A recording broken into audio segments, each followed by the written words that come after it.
Cette capsule vous est présentée par Evo Rétro, compagnie techno montréalaise d'accessoires de jeux vidéo. Bonjour, ici Justin pour Ciné Techno. Aujourd'hui, je vais vous parler du film Leave Her to Heaven en format Blu-ray, réalisé par John M. Stahl. Le film est en vedette Gene Tierney, Cornell Wilde, Gene Crane et Vincent Price. Distribué par The Criterion Collection, le Blu-ray est disponible à la vente depuis le 24 mars 2020. L'histoire d'amour entre Richard Harlan et Ellen Barrett avait tout pour être un véritable conte de fées, mais hélas, une fois mariée, la belle jeune femme commence à se comporter d'une manière très inquiétante. En effet, elle devient très possessive, irrationnelle et maladivement jalouse, jusqu'à en arriver à commettre l'irréparable.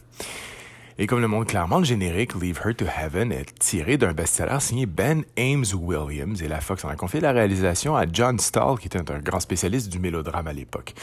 Mais c'est là que réside tout son attrait, parce que Leave Her to Heaven est bien plus qu'un mélodrame, puisqu'à mesure que l'histoire avance, on bascule dans le film noir, très noir, mais tourné en couleur, ce qui rend le film très intéressant.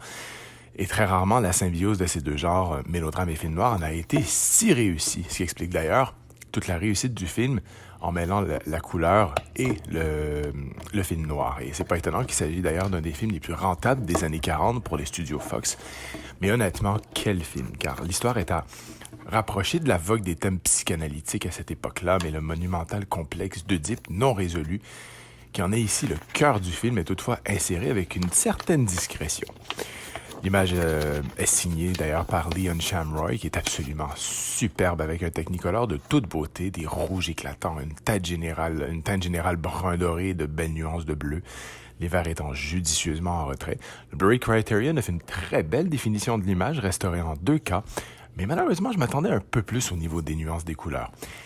Et il y a bien sûr Gene Tierney, celle pour qui on dit qu'on inventa le Technicolor à cause de ses yeux, est si belle et si sublime, dont la douceur naturelle rend la noirceur de ses dessins encore plus terrifiante. Et encore plus, Tierney est une immense actrice, malheureusement souvent oubliée, laissée dans l'ombre derrière des noms grandioses comme Katharine Hepburn, Elizabeth Taylor et Marilyn Monroe. Elle fait une très belle interprétation de ce personnage complexe sous une façade parfaitement lissée et maîtrisée qui lui valut d'ailleurs une nomination aux Oscars pour la meilleure interprétation féminine. C'est d'ailleurs pas surprenant de savoir que c'est l'un des films préférés de Martin Scorsese.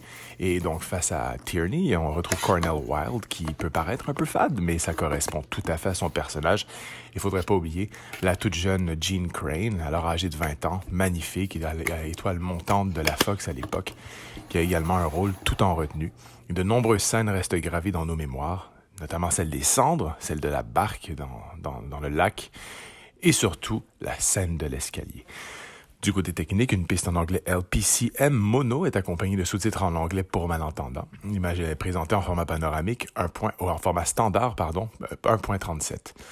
Pour les suppléments, on retrouve Imogen Sarah Smith, qui est une entrevue passionnante de près de 30 minutes avec la célèbre critique de cinéma qui discute du film. Une bande-annonce restaurée ainsi qu'un magnifique livret dépliable qui comprend l'essai The Eyes of Ellen Barrett, écrit par Megan Abbott.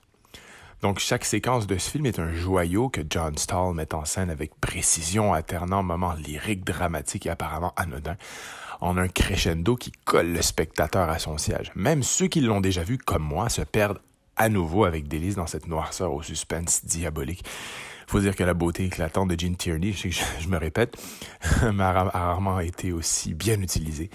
Elle attire la lumière et sait composer un personnage ambigu entre son visage fermé à la moindre contrariété. Mais qu'il reste peu connu, un peu trop du moins, Leave Her to Heaven est un film vraiment remarquable qui mérite une place de choix dans votre vidéothèque de cinéphiles. C'était Justin, merci et bon visionnement.